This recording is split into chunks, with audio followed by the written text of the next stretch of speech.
আমাদের আশীর্বাদ করুন।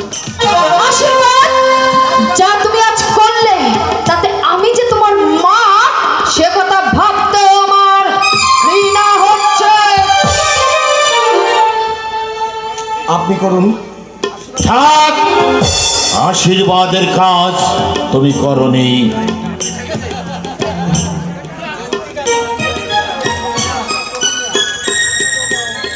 বলছে আপনি তো আশীর্বাদ করবেনই না, যেহেতু আপনার মেয়েকে বিয়ে করলাম না, কিন্তু আশীর্বাদ তো একজনের চাই। কার কার কার